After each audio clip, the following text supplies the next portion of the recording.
Bonjour à toutes et à tous et bienvenue dans cette nouvelle vidéo d'analyse de review sur One Piece. Dans un premier temps, je tenais à m'excuser pour l'absence de son sur la dernière vidéo de review. J'ai merdu. Mais bon, allons de l'avant, allons-y après le générique.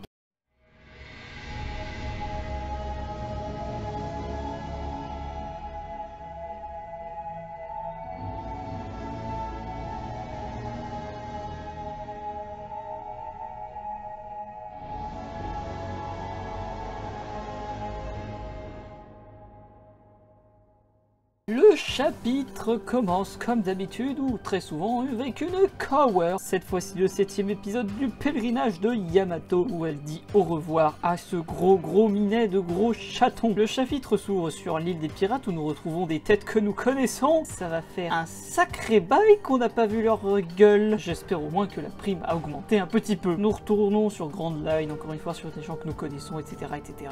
Toujours la même rengaine, les gens réagissent à ce que Vegapunk a dit et donc sont en train de se dire mais ça veut dire qu'il y a des trésors sous l'eau. Alors oui et non, et on va passer à la suite. À l'hôpital du quartier général GS de la marine où le sword presque complet est là dans les lits de l'hôpital à guérir. Et Smoker demande où est Tashigi. Et ça c'est très important pour le lore puisqu'elle est à l'hôpital. Bien entendu Vegapunk nous parle de la frustration que nous allons avoir par rapport au fait qu'il a annoncé seulement ses spéculations et que nous n'aurons rien de plus pour le moment.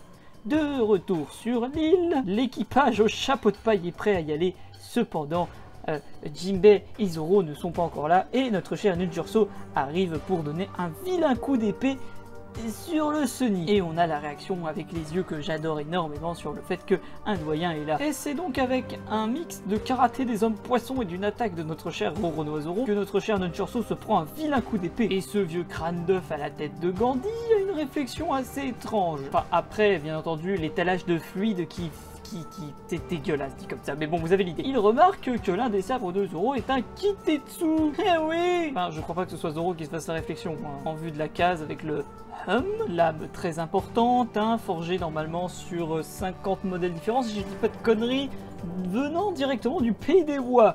Donc forcément il y a du lore derrière et on va pas aller plus loin parce que de toute façon ça sert à rien de spéculer ce que vous savez déjà qui est à spéculer. Bref, le bateau va s'échapper, Zoro leur dit vous rejoignez les copains et puis voilà. On revient sur la côte nord-est d'Egghead où du côté de Bonnie, ils sont où les chapeaux de paille?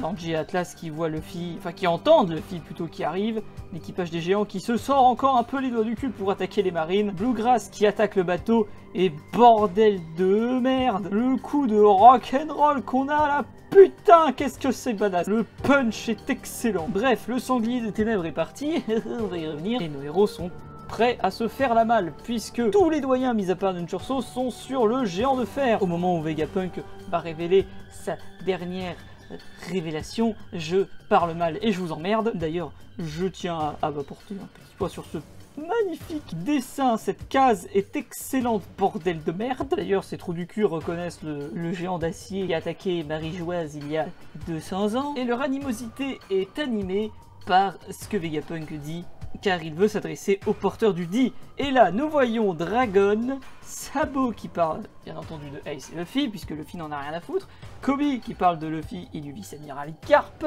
notre cher Marshall D. Teach, le cher Beppo par rapport à Trafalgar dit Waterloo, et donc forcément nous avons Zoro qui n'apparaît pas et qui est encore en vie, et Vivi qui est en vie mais qui n'apparaît pas sur la case parce qu'elle ne sait pas qu'elle est une Di. En tout cas pour ce qui est des personnages vivants, on va pas parler des personnages morts puisque ils sont morts, ils peuvent pas réagir, soyez cohérents. En tout cas par Benoît, il a l'air bien intrigué, et sa phrase complète et donc dont le nom contient le dit ce. Et si on reprend l'intégrale du message, c'est donc pour finir j'aimerais adresser un message à ces individus dissimulés aux quatre coins du monde, dont les porteurs du dit, non, dont le nom, oh bordel de merde, je ne sais pas lire. Bon, dans tous les cas, on ne sait pas trop ce qu'il veut dire et je ne sais pas quoi théoriser réellement. Je n'ai rien de pertinent à ajouter, à part que le gros sanglier qui risque de se faire manger par le membre d'équipage ressemblant à Obélix, eh bien, défonce le robot, tout coupe, tout le monde est frustré, les doyens soufflent de soulagement, Morgan parle du dit et York est très soulagé.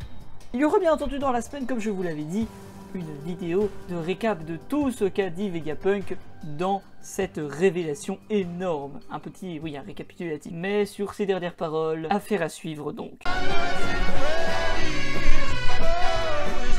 bonjour, laisse un commentaire, laisse un like et abonne-toi à la chaîne. Allez, au revoir.